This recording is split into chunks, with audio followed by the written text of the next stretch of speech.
तो आइए आज स्टार्ट करते हैं सेकंड वीडियो बॉटनी का। कल हम आपको बता दिए थे पहली वीडियो में कि ये रूट एयर होता है, नमी को सोखता है, और ये मूल दाब होता है जो नीचे की ओर मिट्टी को नहीं काम करता है, और यह बैलेंस बनाता है, पौधे को खड़ा रखता है, स्थिर रखता है। और ऊपर में होता है अपस्तनिक, ये परांकुर और मूलांकुर होता है। मूलांकुर में ये सब आता है, और परांकुर में एक होता है स्तंभ, अपस्तनिक है। अपस्तनिक में होता है एक स्तंभ, एक अवस्तंभ। स्तंभ होता है 90 डिग्री तक झुका हुआ रहता है ऐसे, जैसे कि आम बरगद में हो गया। और अवस्तंभ में जैसे कि मकई गन्ना हो गया, उसको सपोर्ट के लिए गिरे मत इसे रहता है, सीधा रहता है। 90 डिग्री का झुका हुआ रहता है जो, वो आम और बरगद में रहता है, उसको स्तंभ कहते हैं। और जो सीधा सपोर्ट में रहता है उसको अवस्तंभ कहते हैं। तो अपस्तनिक, अपस्तनिक हो गया ये परांकुर, ऊपर वाले को भाग कहते हैं। मूलांकुर नीचे वाले भाग को कहते हैं। तो परांकुर मूलांकुर में अंतर आप समझ गए हैं, रूट एयर और मूल दाब। और आपको ये भी बताते हैं परजीवी जो होता है, प्लांट मनी प्लांट होता है, पान के पत्ता होता है जो ऊपर की ओर विकसित करता है, उसके बारे में बता दिए थे। अपस्तनिक के बारे में बता दिए थे। और आपको जड़ के कार्य, भोजन का संग्रह करना, पौधों को स्थिरता प्रदान करना, मूसला जड़ अपस्तनिक तो बता ही दिए हैं। तो आपको ये सब बता दिए हैं। अब सेकंड वीडियो में आपको बताना है तना के बारे में, जड़ के बारे में बता दिए, आज तना के बारे में बताएंगे। तो चलिए तना के बारे में बताते हैं, इसको मिटाते हैं पहले। तो परांकुर, परांकुर परांकुर परांकुर एक तना होता है, जो मूलांकुर जड़ होता है, परांकुर तना होता है। देखिए परांकुर में ताना होता है, इसका विकास परांकुर से होता है, ताना का विकास परांकुर से होता है। यही ताना जब मोटा हो जाता है तो उससे शाखाएं निकल जाती है। जब ताना मोटा होता है तो उससे शाखाएं निकलती है, शाखाएं निकलती है बाहरी ताना।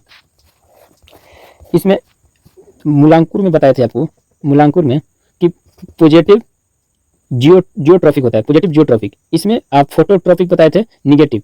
बट ताना में पॉजिटिव फोटोट्रॉपिक होता है और निगेटिव जियोट्रॉपिक होता है। जियोट्रॉपिक होता है निगेटिव, और फोटोट्रॉपिक होता है पॉजिटिव ताना में।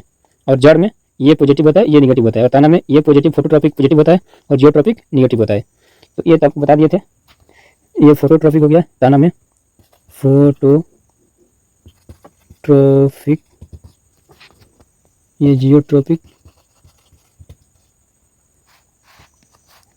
ताना का देखिए 3 भाग होता है, ताना के 3 भाग होता है, ताना के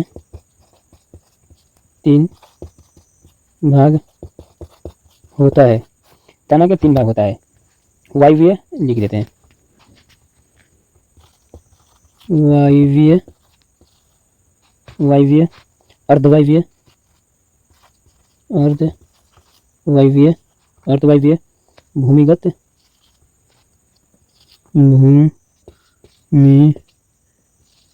भूमिगत। अब देखिए इसके बाद बताते हैं वायवीय। देखिए जो होता है, जो ऊपर की तरह होता है, जो पौधा ऊपर की तरह होता है उसको वायवीय बोलते हैं। हवाई में 95% भाग वायवीय होता है।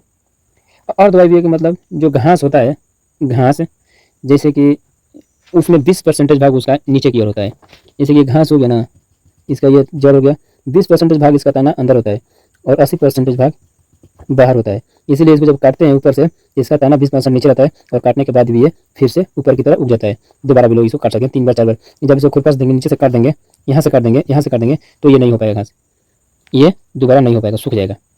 इसलिए लोग यहाँ से काटते हैं। अगर पृथ्वी भूमि के नीचे से अगर इसको काटते हैं तो ये घास सूख जाता है, इसलिए घास ये सूख जाता है। 20% भाग इसका तना नीचे होता है भूमि के अंदर, और 80% ऊपर होता है। भूमिगत, भूमिगत, भूमिगत के मतलब होता है जैसे कि भूमि में होने वाले पौधे, पौधा थोड़ा होता है, साग सब्जी वाला होता है, आलू, ओल, प्याज, लहसुन, अदरक, हल्दी। नहीं समझ रहे हैं? एक आलू होता है ना, आलू, ओल, अदरक, प्याज, लहसुन, ये सब भूमि के अंदर होता है, ये सब भूमि के अंदर होता है। तो आप समझ गए, परांकुर 3 होता है, वायवीय, अर्धवायवीय, भूमिगत। इसमें पॉजिटिव फोटोट्रॉपिक होता है और निगेटिव जियोट्रॉपिक होता है। देखिए आलू में, आलू जो होता है ना, आलू में सोलेलिन पाया जाता है, सोलेलिन, सोलेलिन, आलू में सोलेलिन पाया जाता है, सोलेलिन। इसमें ऑक्सीजन की कमी के कारण ये आलू के बीच में जो धब्बा होता है वो काला हो जाता है। वो सारे क्या होता है, तो वो सारे एक गांठ होता है, नोड इंटर नोड बोलते हैं। जो पौधे में लंबा होता है उसमें गांठ पाया जाता है, कहीं ऊपर खबर होता है उसको गांठ बोलते हैं। गांठ के सारे ही लोग चढ़ता है पौधे पर, तो उसको गांठ बोलते हैं। आलू में भी गांठ होता है, जो ब्लैक ब्लैक रहता है धब्बा, वो ऑक्सीजन की कमी के कारण ब्लैक हो जाता है। उसमें सेलोलिन पाया जाता है, सोलेलिन उसमें पाया जाता है, आलू में सोलेलिन पाया जाता है, आलू में सोलेलिन पाया जाता है। और प्याज में देखते हैं, प्याज में सल्फोनिक पाया जाता है, सल्फोनिक एसिड, जिसके कारण आंसू आने लगता है छीलते समय। प्याज में sulphonic acid, sulphonic sulphonic acid sulphonic acid. प्याज में सल्फोनिक एसिड पाता है, जिसके कारण हम लोग छीलते हैं तो आँख से आंसू गिरने लगता है।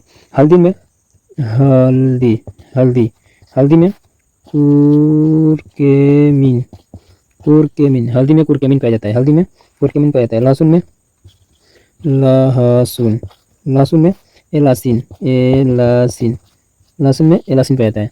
आलू में सेलालिन पाया जाता है। प्याज में सल्फोनिक पाया जाता है, सल्फोनिक एसिड। हल्दी में कुरकेमिन पाया जाता है, कुरकेमिन।